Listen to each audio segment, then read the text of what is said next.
No Evangelho de Jesus, segundo Mateus, capítulo de número 9.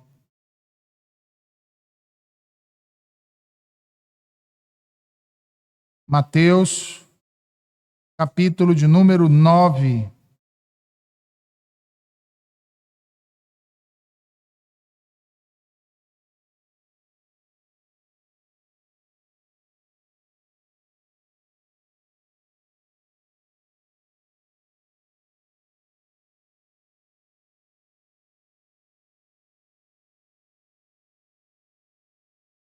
Versículo de número 20. Mateus 9, versículo de número 26.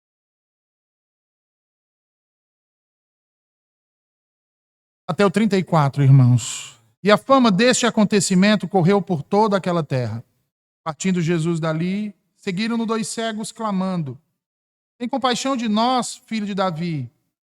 Tendo ele entrado em casa, aproximaram-se os cegos, e Jesus lhes perguntou: Credes que eu posso fazer isso? Responderam-lhe: Sim, Senhor. Então lhes tocou os olhos, dizendo: Faça-se-vos conforme a vossa fé. E abriram-se-lhes os olhos. Jesus, porém, os advertiu severamente, dizendo: Acautelai-vos de que ninguém o saiba. Saindo eles, porém, divulgaram-lhe a fama por toda aquela terra. Ao retirarem-se eles, foi-lhe trazido um mudo endemoninhado. E expelido o demônio, falou o mudo. E as multidões se admiravam, dizendo: Jamais se viu tal coisa em Israel. Mas os fariseus murmuravam: Pelo maioral dos demônios é que expele os demônios. Até aqui, meus irmãos, vamos orar. Senhor bendito, a tua palavra foi lida ao teu povo nessa noite e agora será proclamada ao coração de cada um deles que aqui estão diante de ti, Senhor. Abençoa a cada um de nós e transforma-nos o coração para o louvor e a glória do teu nome neste sermão, em nome de Jesus. Amém. Percebam, irmãos, que Mateus nos diz que a notícia da ressurreição da filha de Jairo, aquele Jairo do sermão anterior, que fazia parte do conselho da sinagoga local, era um homem rico e bastante conhecido da sinagoga de Cafarnaum e da própria cidade de Cafarnaum. Jesus vai até a casa dele, a menina está morta e Jesus a ressuscita. Mateus diz que aquilo que Jesus fez ao ressuscitar aquela garota correu por toda aquela região. E ao partir dali, então, nós não sabemos ao certo a referência, se Jesus sai da casa de Jairo e volta para a casa, por exemplo, de Pedro, ou para a sua própria residência ali naquela cidade. Nós não sabemos ao certo, mas o fato é que Mateus nos diz que, ao sair da casa de Jairo, 2 homens cegos passam a acompanhar Jesus, passam a seguir a Jesus, mas eles não seguem a Jesus apenas por seguir, eles seguem clamando e dizendo: Tem compaixão de nós, filho de Davi. Vejam, irmãos, se nós observarmos na perícope anterior, nós vamos ver uma mulher que sofria há 12 anos com um fluxo de sangue se aproximar de Jesus furtivamente a fim de ser curada, mediante apenas um único toque nas borlas de suas vestes. A mulher não queria atrapalhar o itinerário de Jesus, que se dirigia até a casa de Jairo. Ela entende que se ela apenas se esquivasse pelo meio daquela multidão e tocasse nas vestes de Jesus, ela seria curada. Esses 2 cegos, no entanto, se aproximam de Jesus, não como aquela mulher furtivamente, mas ousadamente, eu diria até mesmo descaradamente, porque eles estão a seguir Jesus e a literalmente gritar, irmãos, clamando por ajuda. E aqui, irmãos, não entendam que eu estou fazendo uma crítica a esses dois homens, muito pelo contrário. Certamente a razão do clamor daqueles dois homens era para serem curados, uma vez que certamente já deveriam ter ouvido falar do que Jesus havia feito. Eles não puderam ver a filha de Jairo ressuscitar, mas certamente ouviram o que Jesus havia feito àquela menina, e não somente aquela menina, aquela mulher com fluxo de sangue no meio da multidão, aqueles homens de Gadara e muitos outros, como o servo daquele centurião.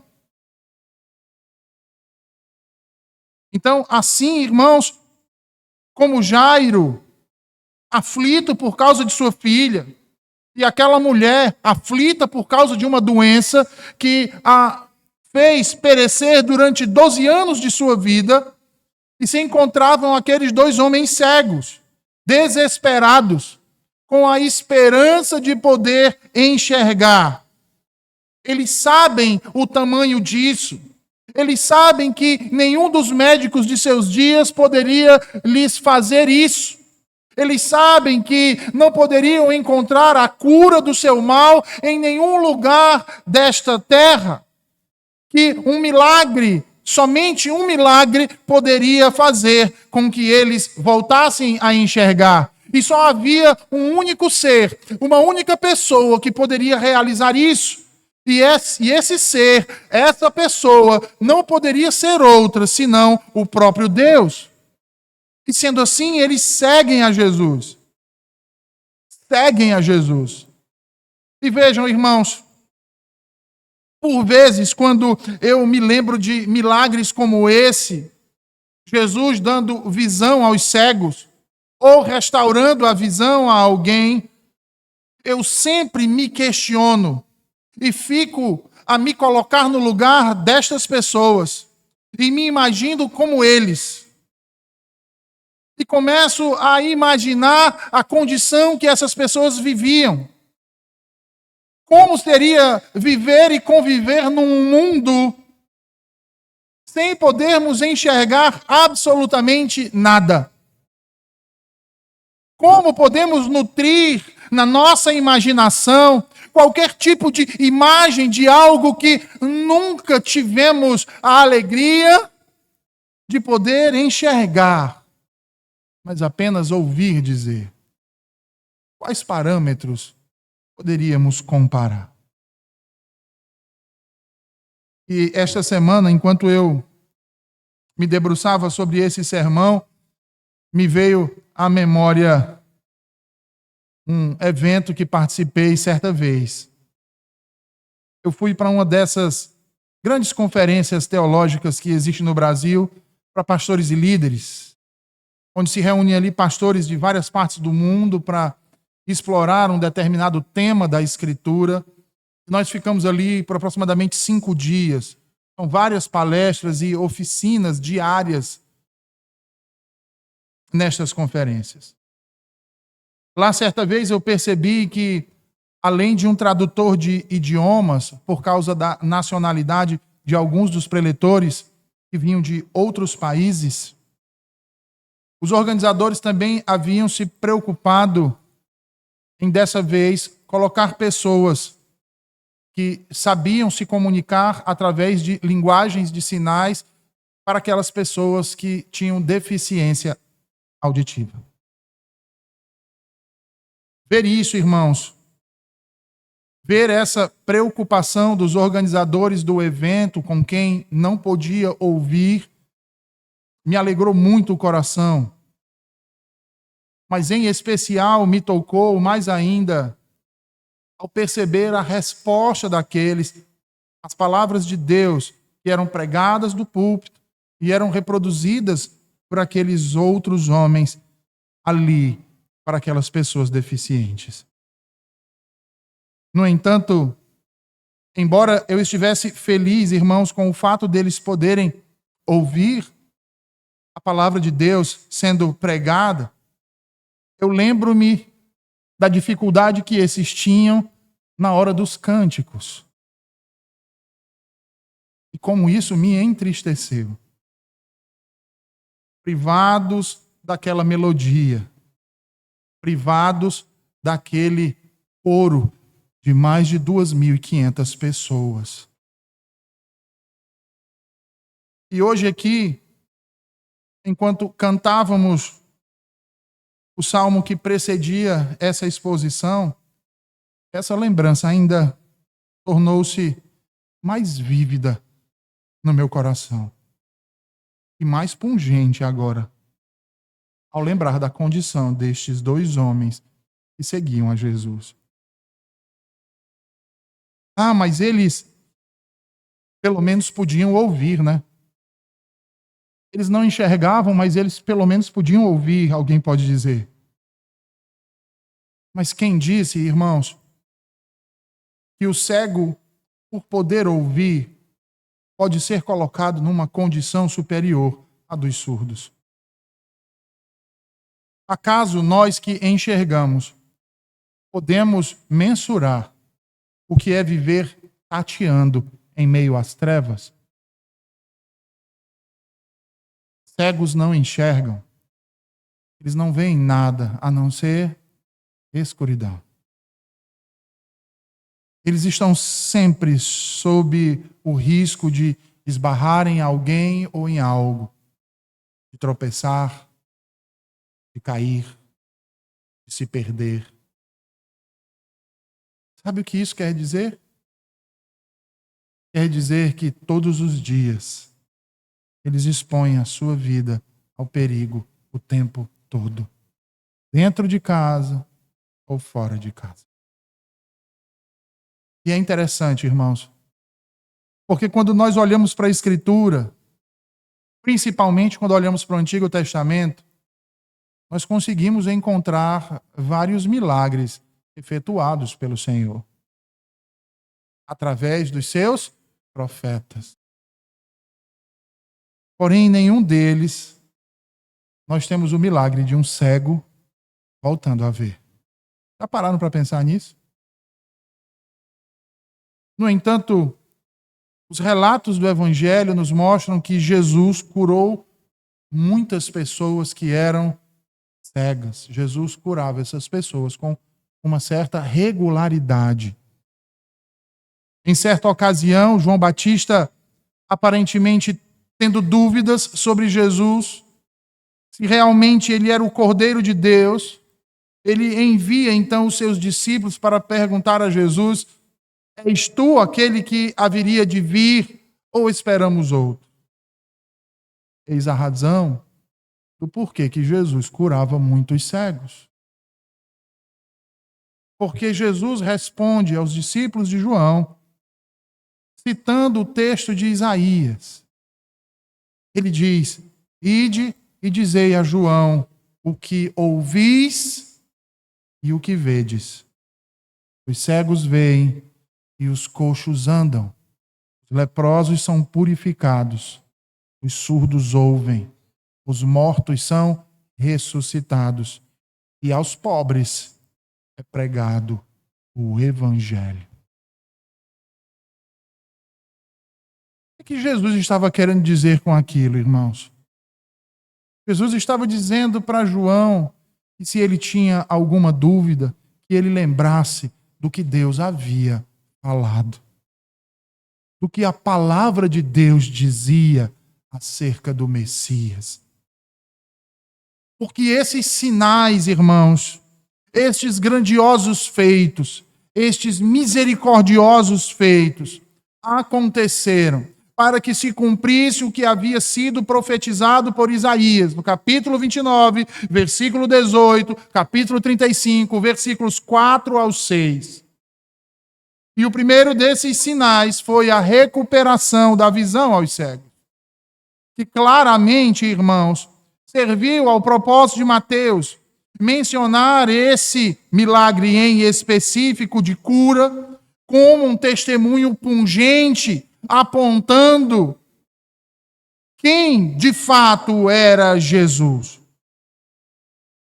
Então, muito provavelmente, por saberem disso, por terem ouvido esse texto ser lido na sinagoga, ou ser comentado por outros na rua, esses dois cegos agora então olham para esse Jesus que tem libertado possessos de espíritos demoníacos, que tem feito aleijados voltarem a andar, que tem feito crianças mortas ressuscitarem e que tem dado visão a cegos. Clamar em alto e bom som: tem compaixão de nós, filho de Davi. Tem compaixão de nós, filho de Davi. E aqui eu quero chamar a atenção dos irmãos para dois aspectos importantes nessa expressão que é utilizada aqui por Mateus. Primeiro, observem o que eles pedem a Jesus. Eles pedem por compaixão. É isso que eles pedem.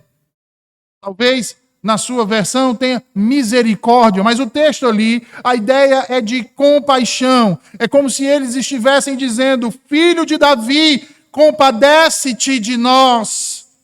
Ou filho de Davi, tem compaixão de nossa condição lamentável. Em segundo lugar, observe como eles chamavam a Jesus. Nos relatos das curas, em Mateus capítulo 8 e capítulo 9, Jesus é chamado de várias maneiras. Ele é chamado de Senhor no capítulo 8 e versículo 2. No versículo 6 também ele é chamado de Senhor. Ele é chamado de Filho de Deus no capítulo 8 e versículo 29.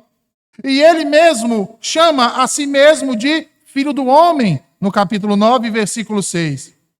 Essa, porém, é a primeira vez no Evangelho de Jesus, segundo Mateus, que ele é chamado, então, Filho de Davi. Este título é muito mais, irmãos, do que um simples reconhecimento de qualquer linhagem real, porque ele carrega uma série de significados. Ora, por que ele carrega uma série de significados? Porque se nós atentarmos para o que nos revela a Escritura, nós vamos ver que Davi foi o maior rei da história de Israel. Em Israel não houve nenhum rei como Davi o foi. Sob sua liderança, a nação desfrutou da chamada Era de Ouro, a Era Davídica. Davi foi também um grande guerreiro. Ele derrotou o temido gigante Golias, quando todo o seu povo se acovardava, e não apenas o povo de Israel, mas todos os demais. Derrotou os inimigos de Israel e estendeu as suas fronteiras. Davi foi um notável regente, administrou o reino de modo excelente, a nação foi próspera, todos prosperaram diante da sua administração. Além disso, era um grande músico, um poeta laureado do povo, escrevendo a maioria dos salmos que encontramos nas Escrituras. Era aquele a quem Deus revelava e dizia que tinha um coração como Deus gostaria. Mas mais do que tudo isso, irmãos, ele era aquele a quem Deus havia dito que o seu reinado não teria fim. Não teria fim. Isaías, no capítulo 9, confirma isso. No entanto, nós olhamos para a história e percebemos que o reino de Davi acaba. A Era de Ouro vira bronze sob o reinado de Salomão, que era filho de quem, irmãos? Davi. E depois de Salomão, o reino virou ferrugem, principalmente depois de ser dividido em dois. O registro dos reis de Israel e Judá é uma história degradante da vida e da cultura real em Israel. No entanto, o Deus eterno é um Deus fiel. E para fazer valer a sua promessa, irmãos, através do profeta Amós, capítulo 9 e versículo 11, Deus diz: levantarei o tabernáculo de Davi, que está caído, e repararei os seus danos, levantarei as suas ruínas e o reconstruirei como nos dias antigos. Esta foi a promessa de que o trono de Davi seria estabelecido mais uma vez. E alguém como Davi restauraria o reino de Deus. Claro, muitos séculos antes de Amós profetizar, Jacó já havia profetizado isso, quando lá em Gênesis 49 ele diz que o cetro não se afastará de Judá. O cetro é um símbolo do poder real. Jacó também disse: Judá é um leãozinho. O povo de Deus então esperava pelo leão da tribo de Judá, que restauraria o reino davídico e reinaria para sempre. Logo, Davi e Jesus, o relacionamento entre eles é único. Por um lado, o Novo Testamento declara que Jesus era filho de Davi, mas ele mesmo, Davi, o chama de seu Senhor. O Salmo 110 começa dizendo: o Senhor disse ao meu Senhor: senta-te à minha direita, até que eu ponha os teus inimigos por escabelo dos teus pés. Davi, o autor desse salmo, está escrevendo sobre uma conversa que ele ouviu, uma conversa que lhe foi revelada, por assim dizer. Deus está falando com uma outra pessoa. Que pessoa é essa? Ora, em hebraico, Davi diz: Yahvé disse a Adonai. A palavra Adonai significa aqui Senhor, e é também utilizada várias vezes para se referir a Deus. Então, Deus, Yahvé, estava falando com aquele que Davi reconheceu como seu soberano, como seu Senhor. Logo, essa foi uma conversa que aconteceu dentro da divindade, na qual o pai diz ao filho: senta-te à minha direita, que é a posição de autoridade suprema de um rei. A igreja cristã, irmãos, sustentou desde o início que é Jesus quem se assenta à direita de Deus. É por isso que no credo apostólico confessamos que Jesus subiu ao céu e está assentado à destra do Pai Todo-Poderoso, onde reina e há de vir julgar os vivos e os mortos. Nós declaramos isso, irmãos, de coração aberto. Nós declaramos isso, irmãos, com todos os nossos pulmões. E declaramos isso, irmãos, porque cremos nessa verdade, que Jesus é Deus e como Deus reina sobre todo o universo, não apenas nos altares celestiais, mas também nos altares materiais nesta terra. Ele é Senhor de tudo e de todos. De todos, irmãos. Mas apesar de sabermos disso, e de muitos de nós professarem isso, e com veemência, é impressionante. É impressionante o desconhecimento do reino mediatorial de Cristo. Você quer ver como é impressionante? Toda vez que tem uma eleição presidencial, as igrejas ficam em ebulição.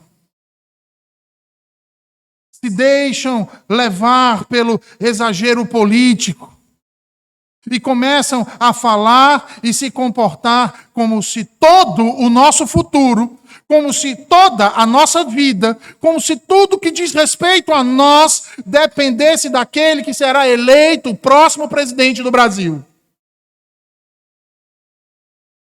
Não é exatamente assim, irmãos?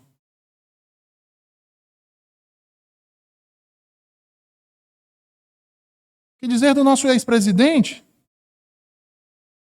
Haviam grupos dizendo: o Messias. Parece que as pessoas esquecem. De manhã nós falávamos sobre juramentos, irmãos. Parece que as pessoas estão acostumadas a chamar Jesus de rei, mas parece que Jesus só reina dentro da igreja. Ele não é rei no nosso trabalho. Ele não pode reinar na política. Crentes dizendo isso. Não, a política. A política. A política. Deus não está lá. A política. O governo tem que ser laico. Crentes defendendo isso. Que espécie de rei? Esse rei, que eles até mesmo cantam em seus cultos, dizendo que vão entronizá-lo.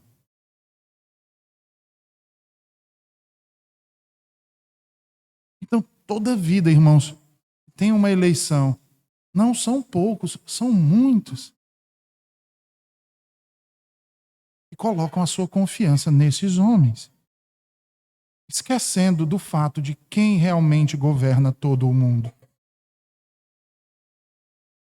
De quem detém o verdadeiro poder sobre as nossas vidas.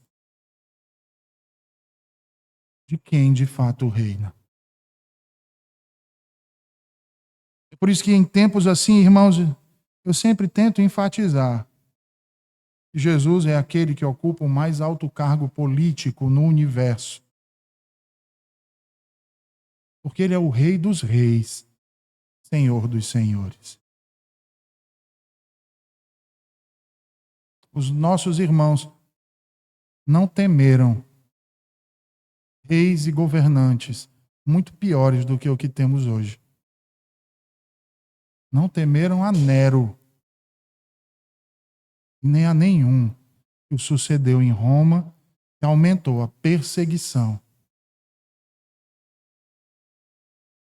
e o vigor das maldades. Por que temeríamos nós, irmãos? Se de fato reconhecêssemos isso,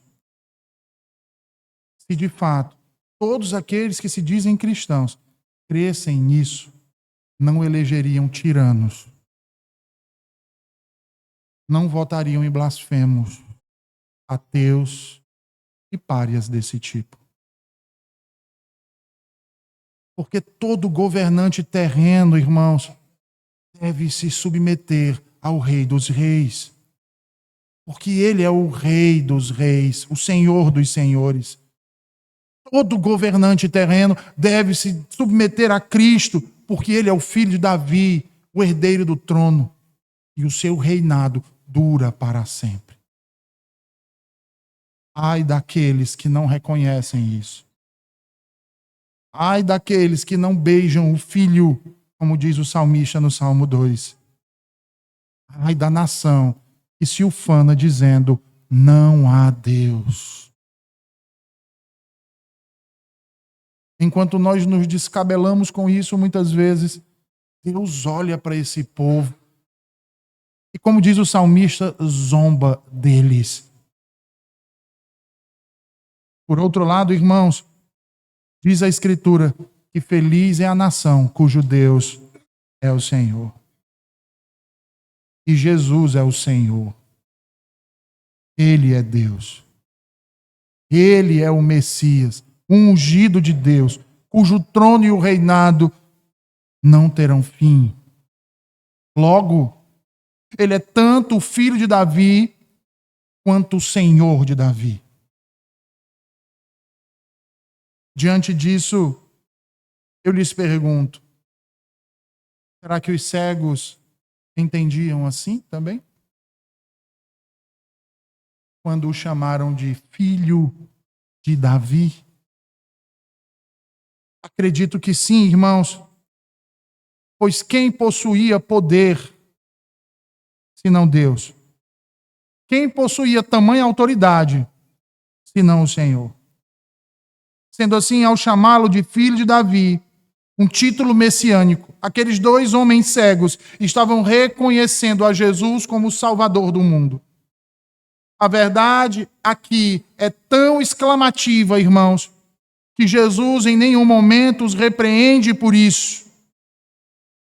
E é exatamente por Jesus não os repreender por isso, que Mateus então prossegue dizendo que quando ele chega a casa, Os cegos se aproximam dele e Jesus então os indaga dizendo: vós, o que credes que eu possa fazer por vós?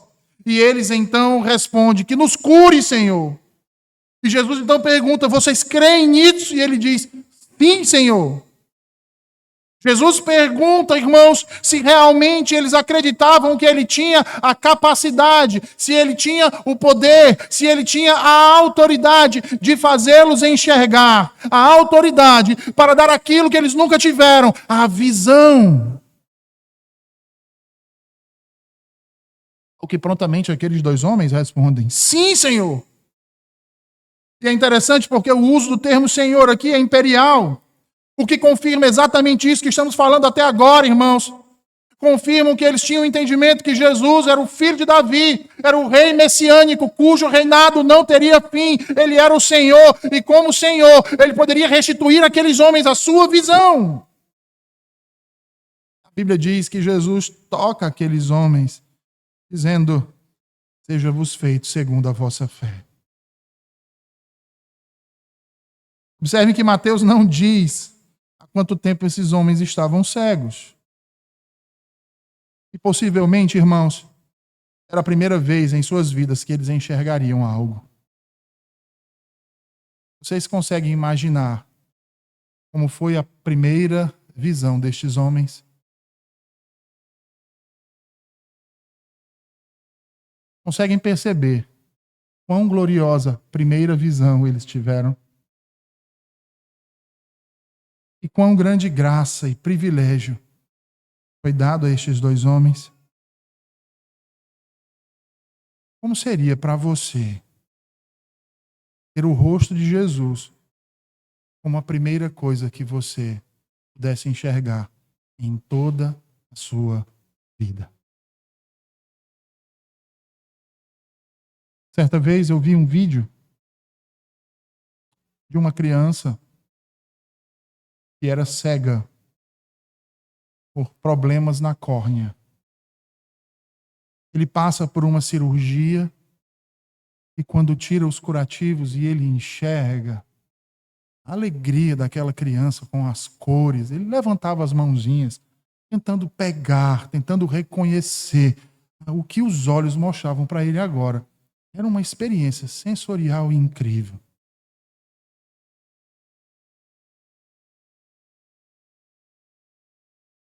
Mas essa visão que essa criança teve não se compara com aquela que aqueles dois homens tiveram.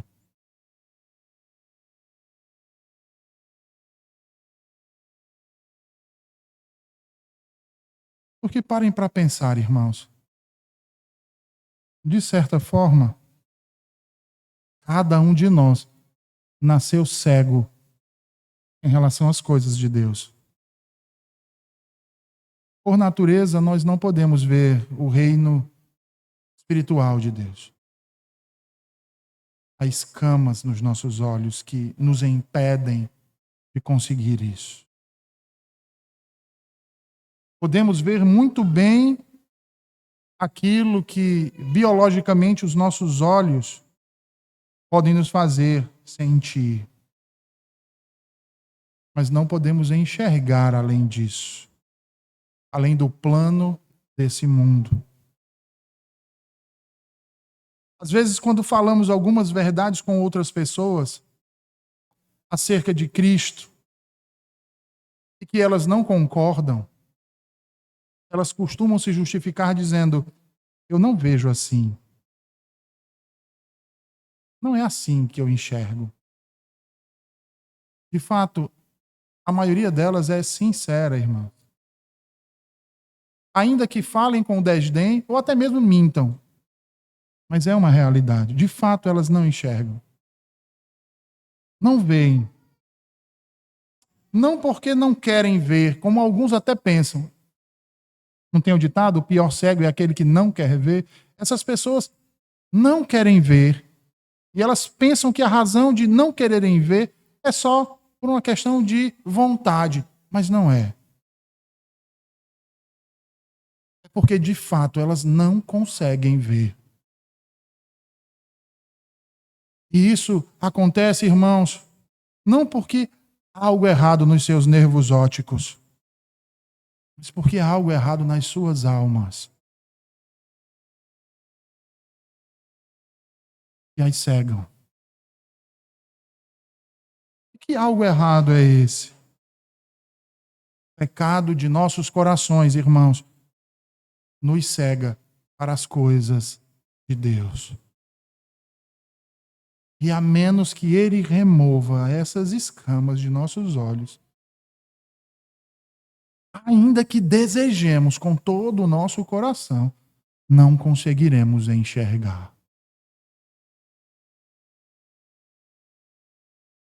Se você consegue perceber as coisas de Deus hoje, e consegue olhar para um texto como esse e ver a doçura de nosso Salvador, a excelência do Pai e a magnificência do Espírito, saiba que essa não é uma visão natural, por dedução lógica apenas, mas graça de Deus. Uma evidência de que o bom Salvador, assim como para com aqueles cegos, também tocou em você. E se você não vê, é como estes cegos que você deve clamar: Senhor, tende piedade de mim. Senhor, deixa-me provar da doçura do teu amor em Jesus. Assim, irmãos, após dar àqueles homens a visão, Jesus os adverte severamente, dizendo: cuidai para que ninguém o saiba. No entanto, quando eles partem dali, a primeira coisa que eles fazem é espalhar as notícias sobre o que Jesus havia lhes feito. Era algo difícil para dois homens cegos que agora estavam enxergando, não justificar para todos aqueles que os conheciam. Vejam, Jesus os levou para dentro da casa, removendo-os das multidões antes de curá-los. Ainda assim, ele sabia que eles seriam propensos a contar aos outros o que havia acontecido com eles. Mas Jesus não queria isso. E é por isso que ele diz para eles não falarem sobre isso. R.C. Sproul diz que esse pedido de Jesus é um pedido para que eles mantenham um segredo messiânico. Um desejo que é frequentemente expresso por Jesus para que as pessoas não espalhassem a palavra sobre o que ele fez por elas. A grande pergunta é por que Jesus fez isso? A razão mais provável, irmãos, é porque havia um mal-entendido em toda a cultura judaica sobre o papel do Messias que haveria de vir. Jesus sabia que as pessoas estavam procurando por alguém que as libertasse do poder de Roma, como se Roma fosse o pior inimigo que eles tinham até ali.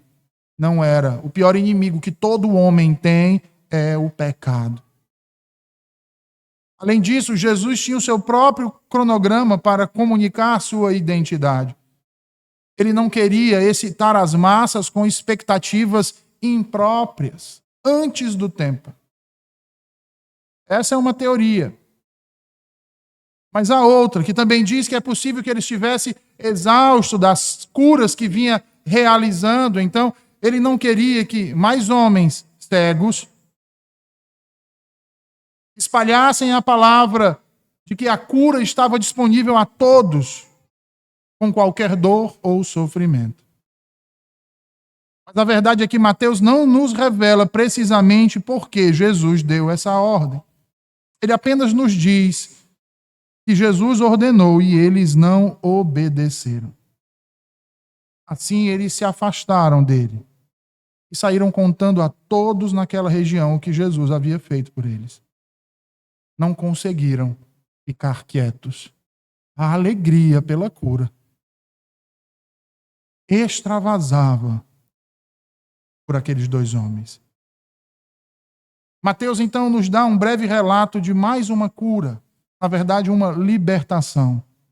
Se você olhar para o texto, você vai ver que ele fala acerca de um homem que foi trazido até Jesus, que era mudo e estava endemoniado. Jesus expulsa o demônio e aquele homem começa a falar, ou volta a falar. Aquilo é realizado na frente das multidões que seguiam Jesus. E todos que viram aquilo começaram a dizer entre si: nunca se viu tal coisa em Israel.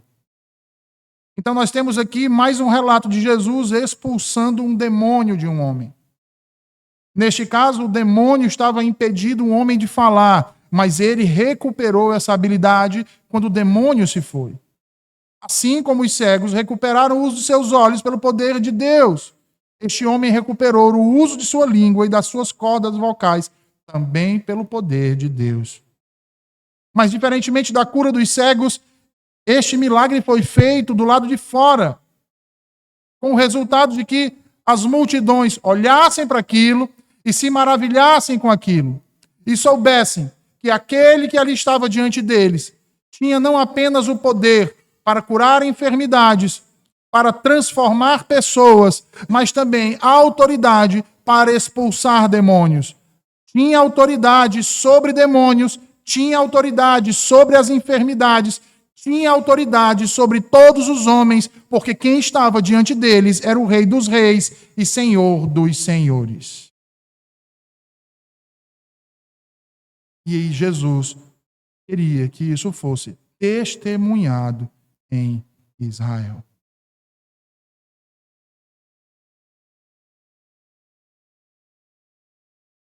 Mas Mateus não para por aí. E aqui eu quero fazer uma analogia, irmãos. Vejam bem, os 2 primeiros capítulos de Gênesis traçam os dias da criação. Em cada estágio, Deus se afasta da sua criação, ele olha para aquilo que foi feito e julga, dizendo que foi boa.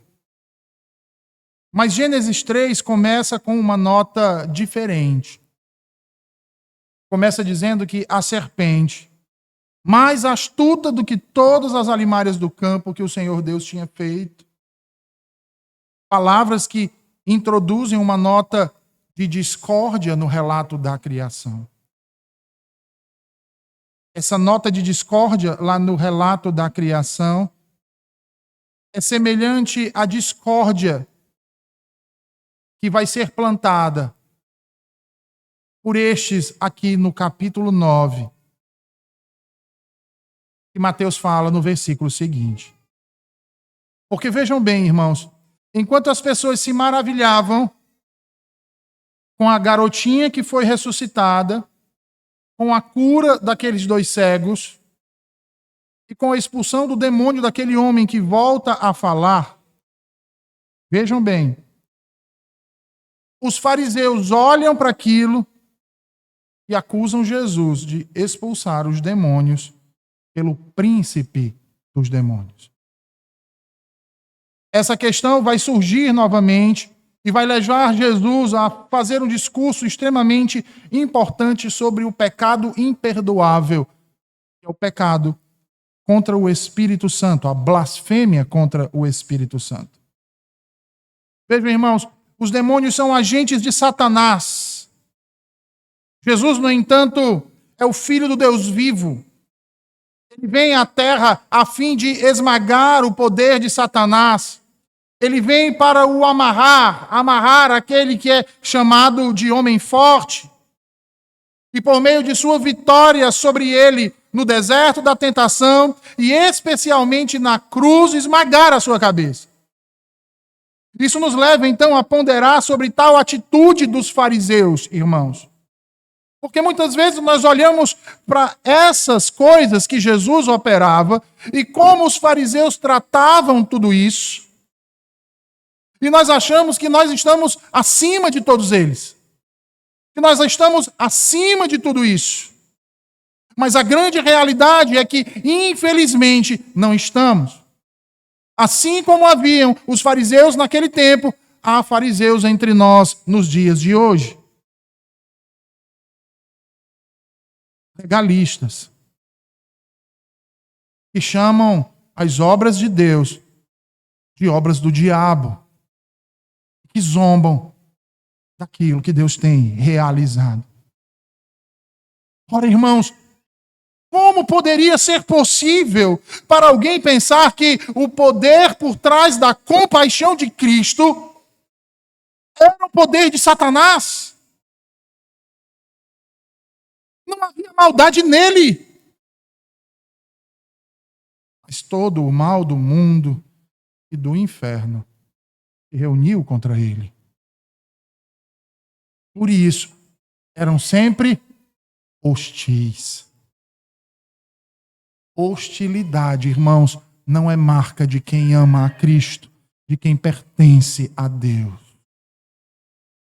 Hostilidade não é fruto do Espírito, é da carne, é obra de Satanás.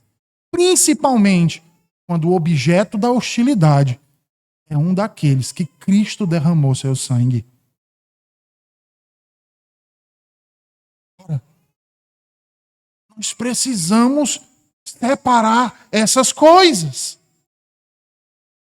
Porque em todo o ministério de Jesus, nunca houve neutralidade por parte dele e nem de seus discípulos. Ou as pessoas estavam com ele ou contra ele. E essa verdade não mudou após a sua morte e ressurreição. Tornou-se ainda mais vívida. Por isso, irmãos, eu concluo o sermão dessa noite, em que o Senhor nos mostra o seu poder, a sua autoridade, a sua graça e o seu amor, ao passo que sobre pecadores, e entre estes mesmos pecadores, tem homens de coração tão duro, e tão rebeldes, que não conseguem reconhecer isso. Então, de que lado estamos, irmãos?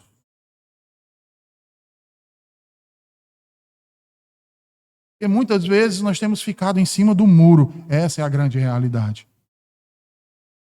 Tudo se torna duvidoso em nossos dias. Cristo não nos chamou para sermos, abre aspas, mureteiros. Sabe o que é mureteiro? É aquele cara que está sempre em cima do muro. Ele nem é uma coisa e nem é outra. Ele está sempre no meio. Ele procura agradar um lado e procura agradar o outro. Ele nem é quente, ele nem é frio. Ele é morno e Jesus diz que estes ele vomita. Em Cristo não pode haver neutralidade nem dúvidas, de modo que ou você está com ele ou contra ele. Jesus nos chama, irmãos, a uma tomada de decisão única. Seguir a ele, crendo em cada uma de suas palavras, ou deixando-o. Deus nos ajude na forma de tomar a decisão que temos que fazer. E não sejamos como aqueles dois homens cegos, que mesmo reconhecendo a divindade, o poder de Deus e a messianidade de Cristo, o desobedeceram em seguida. Diferente deste, que na frente de todos e do próprio Salvador, louvou seu nome. Vamos orar?